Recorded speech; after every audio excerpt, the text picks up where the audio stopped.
జై శ్రీమన్నారాయణ. ఈ రోజు మేము అన్నవరంలోని శ్రీ వీర వెంకట సత్యనారాయణుని దర్శనానికి వచ్చాం. సత్యనారాయణ స్వామిని త్రిమూర్తుల ఏకరూపంగా పరిగణిస్తారు. స్వామివారి విగ్రహం సుమారు 13 అడుగుల ఎత్తులో స్తూపాకారంలో ఉంటుంది. ప్రధాన ఆలయమైన పై అంతస్తులో శ్రీ సత్యనారాయణ స్వామి యొక్క మూల విరాటం మధ్యలో ఉండగా ఒకవైపు శ్రీ అనంతలక్ష్మి, మరోవైపు శివుడు దర్శనమిస్తే యంత్ర రూపంలో బ్రహ్మదేవుడు క్రింది అంతస్తులో దర్శనమిస్తారు. సత్యదేవుడు స్వయంభూగా వెలిసిన ఈ దివ్యక్షేత్రంలో పెళ్లి చేసుకుంటే ఆ స్వామి ఆశీస్సులుంటాయని ఎందరో జంటలు ఇక్కడికి వస్తూ ఉంటారు. అయితే మొన్నటి వరకు ఆరుబయటని పందిరి వేసుకుని ఆ ఎండావానల్లోనే పెళ్లిళ్లు చేసుకోవాల్సి వచ్చేది. అలా వర్షాకాలంలో ఇబ్బందులు పడిన సందర్భాలు లేకపోలేవు. మా తల్లిదండ్రుల వివాహం కూడా అలాగే జరిగిందట. కానీ ఇప్పుడు ఇక ఆ సమస్య లేదు. ఎందుకంటే నలుగురికి సహాయం చేస్తూ స్వామి సేవలో తరించాలనే ఆలోచనతో శ్రీ లలితా రైస్ యజమానులలో ఒకరైన శ్రీ మట్టే శ్రీనివాస్ గారు, శ్రీమతి విద్యుల్లత గారు ఈ విశాలమైన కళ్యాణ మండప భవనాన్ని నిర్మింపజేశారు. ఈ సువిశాల ఏసీ భవనంలో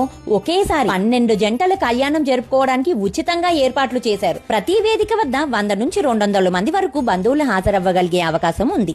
వివాహానికి కుర్చీలు, జంకాన, పెళ్లి పీటలు, కాడి, ఇతర వివాహ సామగ్రి, వధూవరులకు 2 గదులు, బాత్రూమ్ సౌకర్యం కూడా ఏర్పాటు చేశారు. అంతేకాకుండా నూతనంగా నిర్మించిన యాత్రికుల వసతి సముదాయంలోనే ఈ కళ్యాణ మండపం నిర్మించడంతో వివాహానికి వచ్చే వారికి సౌకర్యంగా ఉండేలా చూసుకున్నారు. ఈ ఏర్పాట్లన్నీ పూర్తి ఉచితంగా కేవలం సేవాభావంతో శ్రీ లలితా రైస్ వారు దేవస్థానం వారి సహకారంతో భక్తులకు అందిస్తున్నారు. అందుకు వారు ధన్యులు. చూసారా అండి, ఈ ఏసీ కళ్యాణ మండపంలో మండు టెండల్లో కూడా ఎంత హాయిగా ఆనందంగా పెళ్లిళ్లు జరుపుకోగలుగుతున్నారో. దయచేసి ఈ వీడియోని నలుగురికి షేర్ చేయండి. తద్వారా ఆ స్వామి సమక్షంలో ఉచితంగా లభించే ఈ సదవకాశాన్ని ఎందరో ఉపయోగించుకోగలుగుతారు. జై శ్రీమన్నారాయణ. మీ కవిత.